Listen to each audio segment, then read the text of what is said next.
Muy buenos días, amigos. Sábado 9 de marzo del 2024. Sus amigas Mónica Yaya y Rosa Bartra los acompañan una vez más con una nueva edición de Pico a Pico.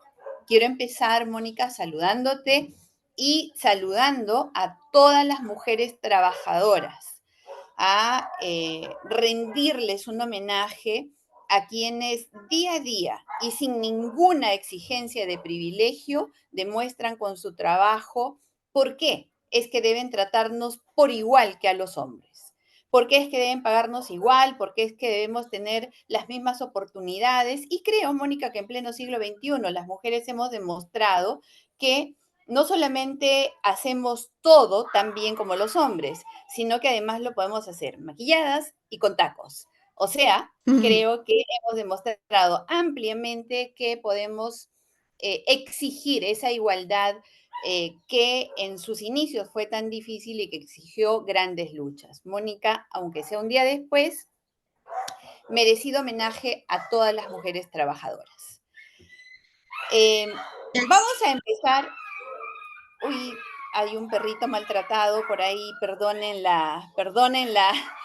Hay un par de perritos que se están peleando, unos vecinitos que acaban de adoptar uno y parece que no terminan de hacerlos convivir. Perdónenme. Mónica, esta semana, efectivamente, así como los perritos de mis vecinos, hemos tenido luchas intestinas. La primera y la más importante probablemente que hemos abordado ha ocurrido en el Congreso de la República, o casi todo ha ocurrido en el Congreso de la República. O en el Poder Ejecutivo. Y vamos a empezar a tratar nuestros temas, que van a ser 3 en orden cronológico. Vamos a hablar hoy día de la renuncia del ex premier Otárola, su reemplazo. Vamos a hablar de la aprobación en segunda votación de la reforma constitucional que restituye la bicameralidad y vamos a hablar de la votación para destituir a los miembros de la Junta, para inhabilitar a los miembros de la Junta Nacional de Justicia. Mónica, empezamos por el premier Otárola. ¿Qué te parece? Es un buen tema para seguir conversando, aunque el premier Otárola ya está destituido, pero primero permíteme solamente saludar a todas las mujeres del Perú y del mundo por el Día Internacional de la Mujer. No sé si desearles un feliz día, porque realmente las mujeres en el mundo en general tenemos que superar muchos retos y muchos obstáculos, y en nuestro país, sobre todo, creo que 2, ¿no? Que son el de la violencia que sufre la mayoría de las mujeres y en muchos ámbitos, familiar, violencia en la política, ¿no? Y en las calles. Pareciera que ya hemos normalizado la falta de respeto a las mujeres, Rosa, y permíteme que me tome solamente medio minuto para expresar mi preocupación por los últimos índices de... son índices sobre la criminalidad que se comete contra las mujeres. Tenemos solamente en lo que va del año más de 35 feminicidios cometidos, que significa un récord respecto a los años anteriores, un récord triste. Tenemos durante el año pasado una estadística de 365 nacimientos con madres que iban desde los 11 hasta los 14 años. Y de acuerdo a al último reporte de criminalística, en el Perú, cada hora son violadas 2 niñas. Esto nosotros tenemos que superarlo, el tema de la violencia contra las mujeres, cualquiera sea la edad que ellas tengan. Y además, el otro reto, el de la educación para las mujeres, el de la capacitación. Según los últimos reportes, en los cursos o en las profesiones ligadas a las ciencias, a la ingeniería, a las matemáticas, solamente el 30% de las mujeres eligen esas carreras, lo cual yo no digo que esté mal, porque la vocación también es muy importante, pero de todos modos me llama la atención que una gran cantidad de mujeres elijan las nobles carreras de enfermería y de secretariado. Pero yo creo que si también pensaran en otras carreras como ingeniería, como las de las ciencias médicas, humanas en general, ellas podrían ser por lo menos su propia jefa. Y ahora paso, discúlpame que me haya tomado ese tiempo para hablar sobre la violencia y la educación, que son los dos grandes retos que tenemos que superar las mujeres, sobre todo en el Perú. Paso al tema que acabas de comentar y que también tiene que ver con las mujeres, Rosa, porque no he escuchado muchos comentarios sobre el significado que tiene para las mujeres el que el premier, el que hasta hace poco ha sido el premier, haya tenido como criterio de contratación de mujeres en la presidencia del Consejo de Ministros el hecho que muchas de ellas se hayan sometido sexualmente al señor Otárola, ¿no? Que hayan intercambiado cariños, palabras amorosas a cambio de un puesto de trabajo.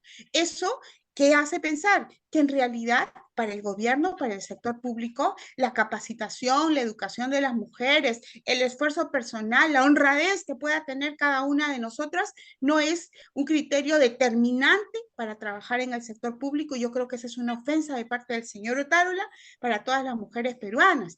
Y por otra parte, yo creo que aquí, Rosa, en lo que viene tú vas a informar un poco mejor, porque te dedicas mucho más al derecho penal, pero yo escuchaba decir a algunos abogados, periodistas, opinólogos, que ese audio del señor Otárola supuestamente habría sido del año 2021, cuando no era ministro y por lo tanto no podíamos hablar allí de tráfico de influencias para la contratación de la señorita Pinedo, creo que es su apellido, ¿no?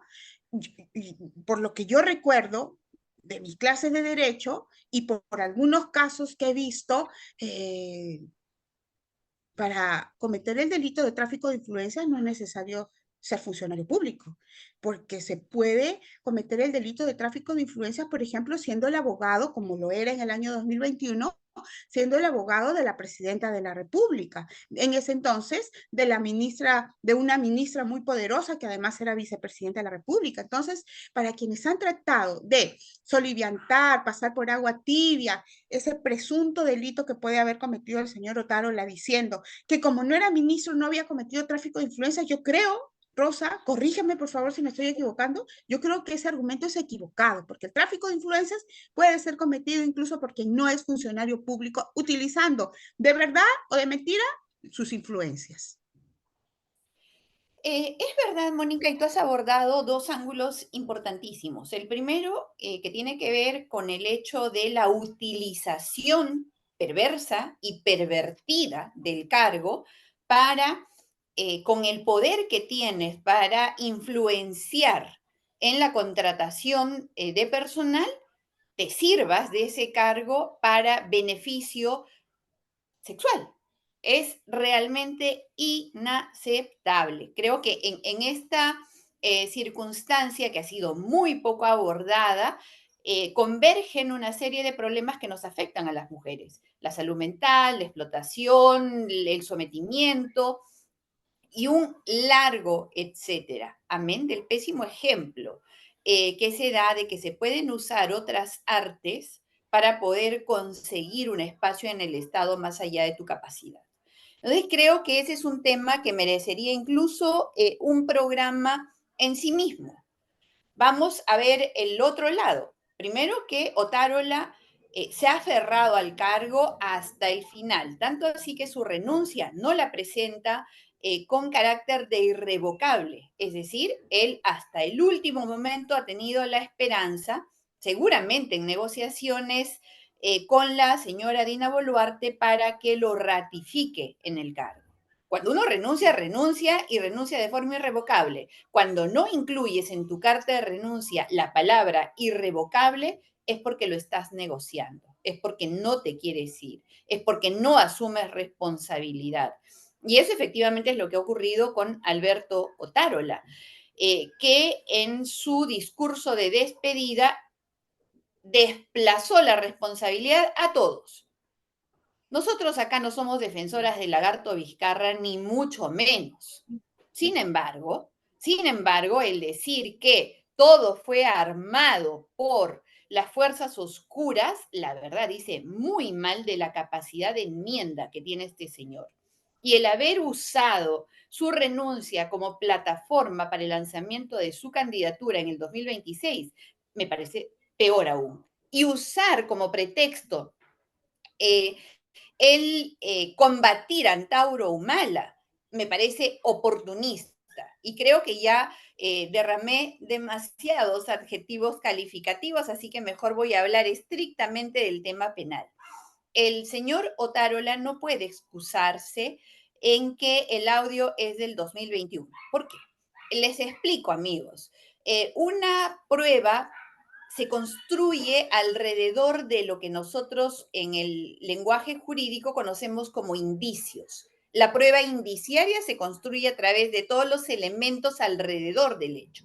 Y entonces, ¿qué tenemos? Que el señor Otárola la llama y le dice que le mande su currículum no documentado porque hay un trabajo bonito, caleta. De verdad, en el sector privado tienes que buscar algo caleta. O sea, vamos por ahí. Segundo, le dice que envíe el currículum. No le dice mándamelo. Si el señor Otarola le iba a gestionar un trabajo en el sector privado, se lo habría pedido para él. Tercero, hay una correlación en la secuencia de los hechos que da cuenta de que desde el Estado le envían un correo a la señora Pinedo pidiéndole incluso cuál era la cifra que quería ganar. Todos estos indicios nos dan cuenta de qué? De colusión desleal, nos dan cuenta de tráfico de influencias, nos dan cuenta de un concurso ideal, de un concurso real de delitos. Creo que el señor Otorello, en lugar de lanzar su candidatura, en lugar de trasladar responsabilidades a otros, lo que tendría que hacer, de todas maneras, perdónenme, él tendría que responder en el proceso que ya la Fiscalía le abrió. Y el Congreso de la República tendría que ser expeditivo. Entiendo que se presentaron denuncias constitucionales.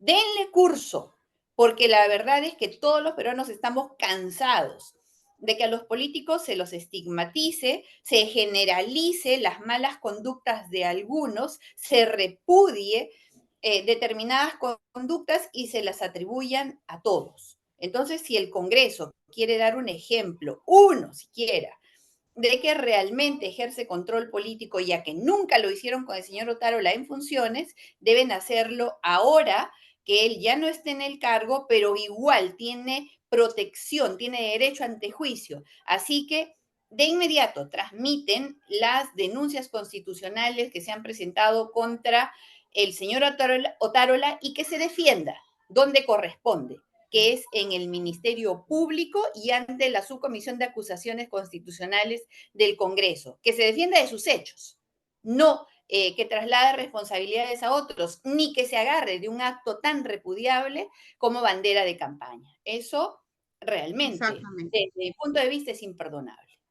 Vuelve a ofendernos, ¿no? A los peruanos, diciendo que Exacto. ahora, o sea, dando a entender que empieza su carrera política simplemente por supuestamente luchar contra otro corrupto, que es el señor Vizcarra. Yo a Otárola nunca lo escuché realmente hacer una denuncia seria, verdadera, contra Martín Vizcarra. Nunca, nunca. Y además, si fuera cierto, ¿no? En el supuesto negado, porque tú has mencionado los indicios que hacen ver que Otárola miente cuando dice que ese video es del 2021 o que ese audio es del 2021, pero suponiendo, en el supuesto negado, desde mi punto de vista, que sea verdad que es del 2021, si el delito, el presunto delito se cometió antes que sea ministro, pues ya no tendría derecho al antejuicio y por lo tanto ya debería estar siendo denunciado, ¿no? Por el Ministerio Público.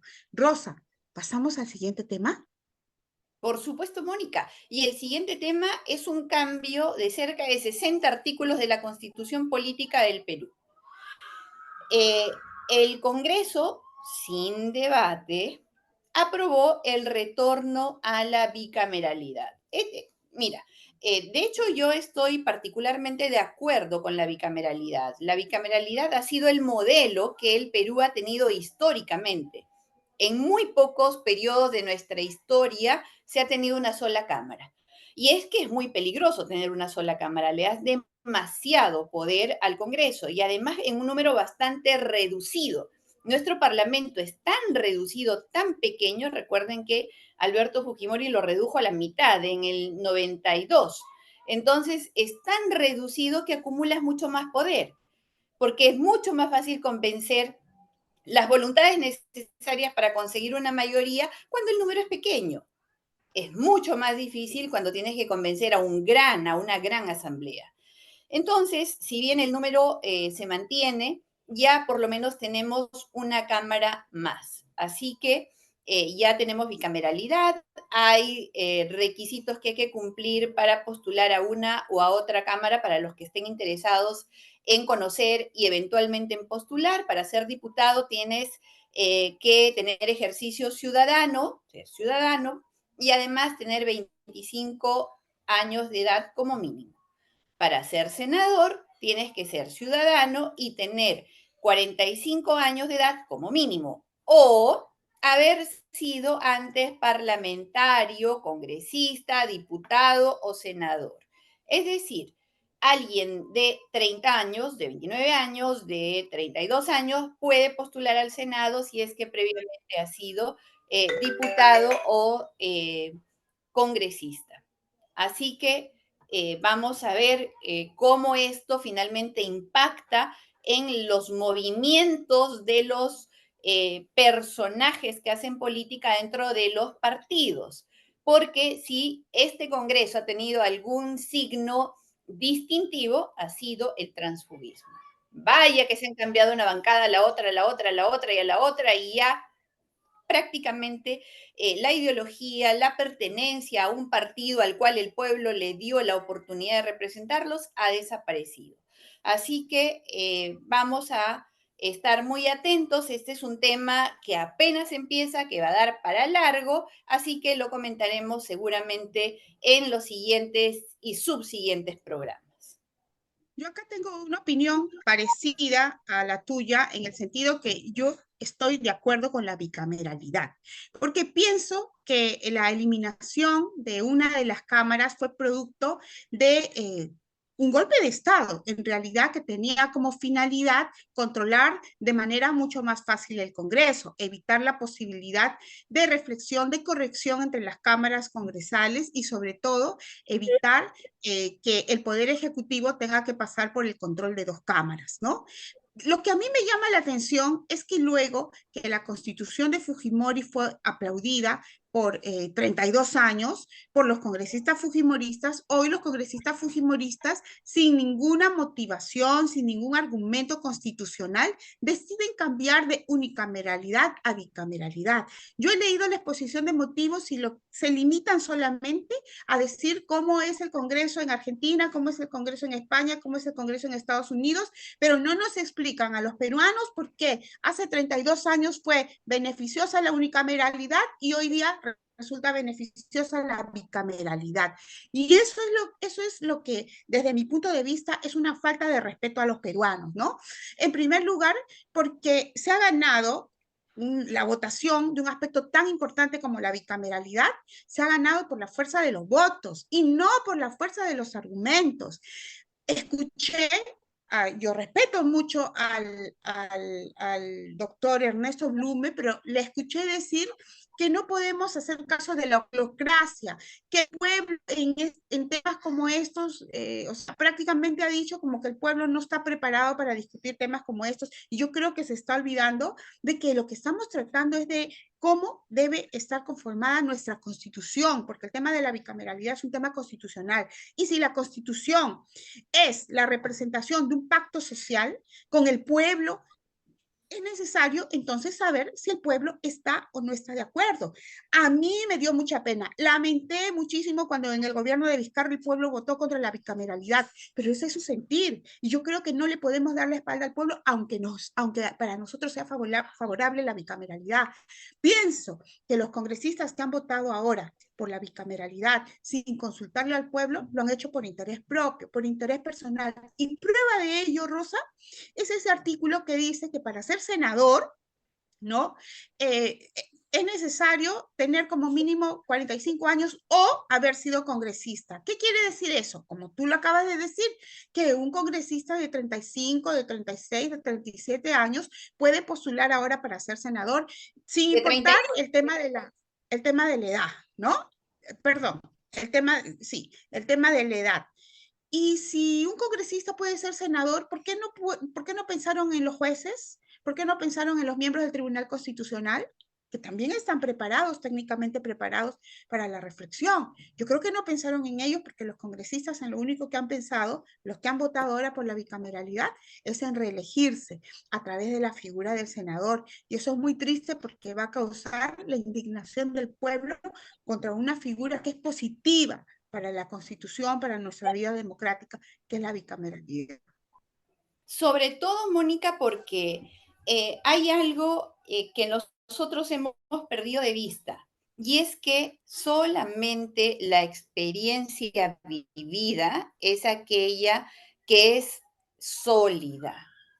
Y con los años viene la madurez, con los años, las vivencias, la experiencia, viene la madurez y por lo tanto la capacidad para reflexionar, para no dejar que sean las emociones las que se impongan al momento de tomar decisiones, sino que sea la sensatez, esa sensatez que viene con la madurez. Yo ahí también estoy en desacuerdo, Mónica, creo que incluso la edad Así es. para el Senado debería haberse elevado un poco más, 50 años y de 50 para arriba y nada más, porque realmente es lamentable que luego tengas una Cámara en la cual hayan emociones propias del ímpetu que te da la juventud y que ya no deberían formar parte de la Cámara que es la Cámara reflexiva. En diputados está bien, y además que el diputado es el que hace la fiscalización, el responsable de representar a la provincia,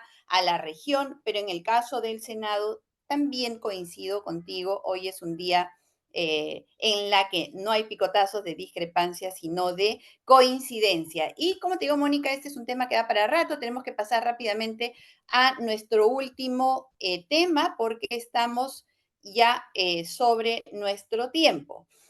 Mónica, ayer no, el día jueves se votó en el Congreso de la República el proyecto de resolución legislativa, o perdón, se votó la denuncia constitucional que recomendaba la inhabilitación de todos los miembros de la Junta Nacional de Justicia. Se fue a votación y la señora Inés Tello de Ñeco logró que 67 congresistas, el número mínimo, el número exacto, votaran a favor de inhabilitarla por 10 años a todo cargo público.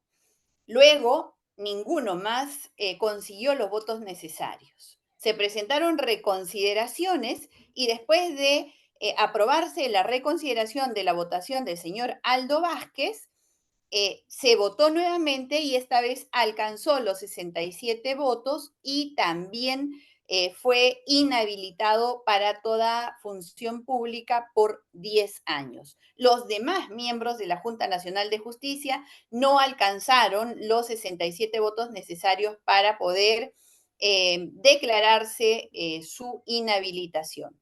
La verdad es que me parece una votación muy poco seria porque la acusación se basaba en que los miembros de la Junta Nacional de Justicia, todos, habían cometido infracción a la Constitución, en la cual efectivamente creo que se ha cometido, al permitir que la señora Inés Tello de Ñeco, después de haber cumplido 45 años, haya seguido ejerciendo el cargo de miembro.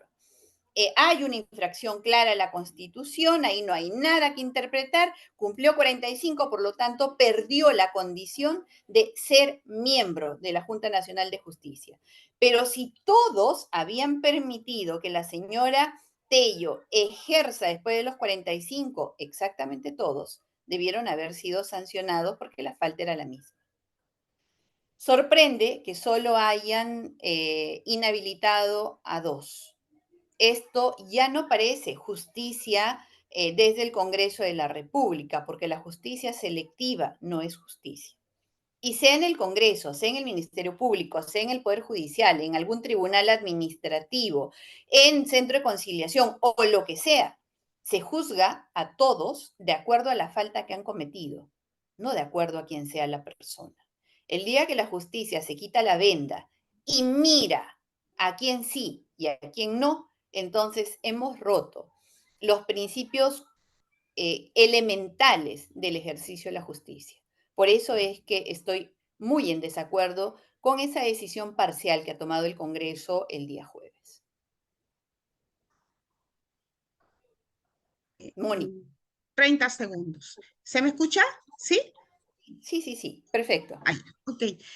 Eh, Más allá de la justicia o de la injusticia en la inhabilitación de los integrantes de la Junta Nacional de Justicia, de todos o de algunos de ellos, pienso que es absolutamente demostrativo de cómo los congresistas están utilizando su cargo para satisfacer sus intereses personales, el interés que ellos tienen en la composición de la Junta Nacional de Justicia. Este sí, este no, por un tema de conveniencia, porque la Junta Nacional de Justicia decide también sobre las cabezas de los fiscales que investigan a los congresistas. Entonces, los congresistas en estos momentos están en conflictos de intereses, o mejor dicho, cuando han votado a favor o en contra de algún integrante de la Junta Nacional de Justicia, lo han hecho con un conflicto de intereses, ¿no? Porque de esa Junta Nacional de Justicia dependían las investigaciones a las que ellos tienen que ser sujetos. Yo hubiera preferido que quien tiene investigaciones pendientes en el Ministerio Público, en el Poder Judicial,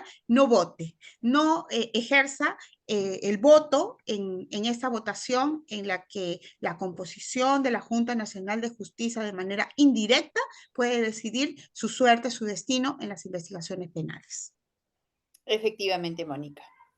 Creo que lo has dicho todo. Amigos, el tiempo siempre se nos queda corto. Ahora en su pico a pico van a tener las 3 noticias más importantes de la semana. Las vamos a anunciar previamente también para que nos acompañen con sus comentarios y nos sugieran temas. Mónica, agradecemos a la coordinadora republicana que produce este programa y a quienes nos ayudan a difundirlo. A BES TV, que está en BES Cable, a BHTV, en Cable Más, al portal La Abeja, a Conectados y por supuesto a los seguidores de las redes sociales de Mónica Yaya y Rosa Bartra. Que tengan un sábado productivo. Recuerden que al final en el Estado pueden estar matándose entre ellos por sus propios intereses, pero los peruanos hemos aprendido a salir adelante con nuestra propia fuerza y vamos a seguir haciéndolo mientras se va componiendo aquello que ha sido tomado por malos elementos, que es nuestro Estado. Muy buen sábado para todos. Un Gracias, abrazo. Mónica. Hasta pronto. A Chao. ti. Buen día por la libertad. Chao.